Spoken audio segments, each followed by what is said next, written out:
देखिए समझ लेते हैं थॉमसन का परमाणु मॉडल। थॉमसन का परमाणु मॉडल, तो सबसे पहले हम देख लेते हैं कि परमाणु मॉडल की परिकल्पना सर्वप्रथम थॉमसन ने की थी। किसने की थी? सर्वप्रथम परमाणु मॉडल की परिकल्पना थॉमसन ने की थी। थॉमसन के अनुसार परमाणु जो है एक धनावेश से, किससे? धनावेश से निर्मित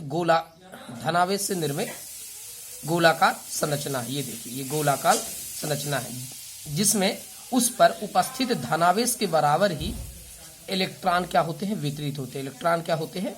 वितरित होते हैं। यह परिकल्पना जो है ब्रिटेन की एक डिश प्लम पुडिंग पर आधारित थी, इसलिए इस मॉडल को प्लम पुडिंग मॉडल भी कहा जाता है। और इस मॉडल में परमाणु का जो आकार है 10⁻⁻8 सेंटीमीटर माना गया। ये मॉडल मान लीजिए ऐसा है जैसे आप तरबूज को बीच से काटेंगे तो उसका जो काला वाला भाग हो गया वो धनावेशित गोला हो गया, और बीच में लाल वाले भाग में जो आपको काले काले जो दाने दिख रहे हैं वो इलेक्ट्रॉन है। तो इस मॉडल को तरबूज मॉडल भी हम कहते हैं। क्लियर?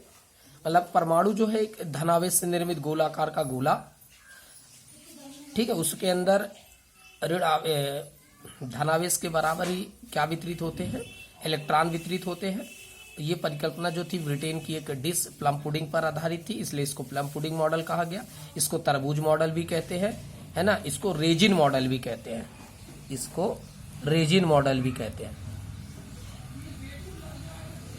इसको रेजिन मॉडल भी कहते हैं।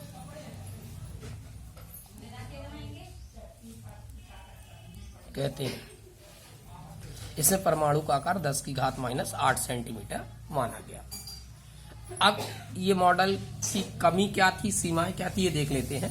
ये जो मॉडल है इस धनावेशित भाग के अंदर इलेक्ट्रॉन के ऋण आवेश सहित, है ना, उपस्थित रहने की व्याख्या नहीं करता। मतलब धनावेश भाग के अंदर ऋण आवेशित इलेक्ट्रॉन क्यों उपस्थित रहते हैं, इसका कारण वो नहीं समझा पाया। ये जो मॉडल है थॉमसन का, ये हाइड्रोजन स्पेक्ट्रम की भी व्याख्या नहीं कर सकता।